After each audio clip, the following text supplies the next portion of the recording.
Channel को subscribe करें, video को लाइक करें, बेल आइकन को प्रेस करना मत भूलिएगा ताकि हमारी आने वाली लेटेस्ट वीडियो का नोटिफिकेशन आपको मिलता रहे। जज़ाकुमुल्लाह।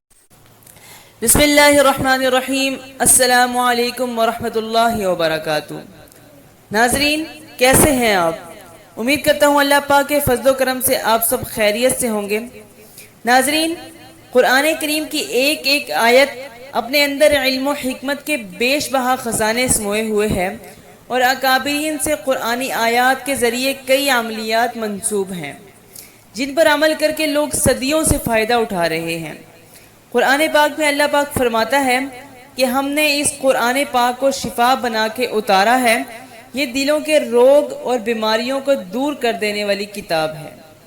फिर भी आज के मुसलमान इस बात पर एतराज़ कर देते हैं कि जी आपने ये जो वजीफ़ा कुरान से बताया है वो कहाँ से साबित है, या जब अस्माउल हुस्ना से किसी परेशानी का हल बताते हैं तब भी ऑब्जेक्शन लगाया जाता है कि हवाला बताएं कि कौन सी हदीस में ये वजीफ़ा लिखा है। तो मेरे दोस्तों, जब कुरान पाक में अल्लाह ने फरमा दिया कि सारे के सारे मेरे अच्छे नाम हैं, तुम जिस भी नाम को लेकर मुझे पुकारोगे तो मैं तुम्हारी पुकार को सुनूंगा।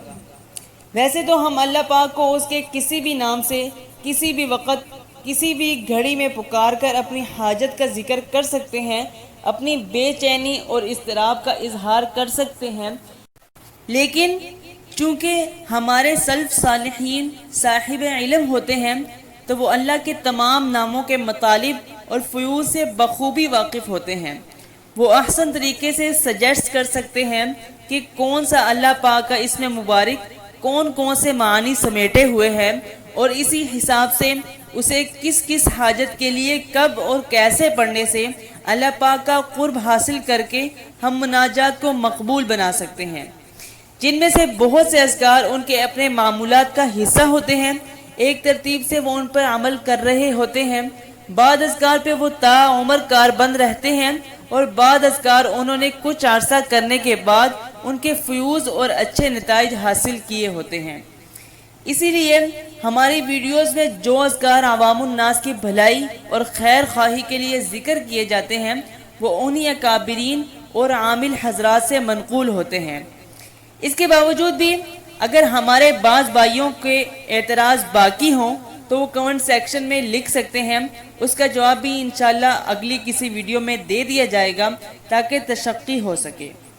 इसके अलावा अक्सर वज़ाइफ हम आपको मसनून बताते हैं, तो जिन हजरात को बुज़ुर्गों और आमिलों के बताए हुए वज़ाइफ पर शक हो वो सिर्फ मसनून वज़ाइफ पर अमल पैरा रह सकते हैं।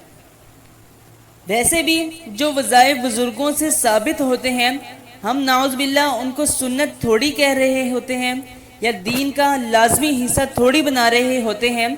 हाँ, जो मसनून आमाल हैं उनको सुन्नत समझकर कीजिए और बाकी आमाल को बुज़ुर्गों की तरफ से इजाज़त होने के बाइस तोहफ़ा समझकर कर लीजिए। कोई हरज नहीं है।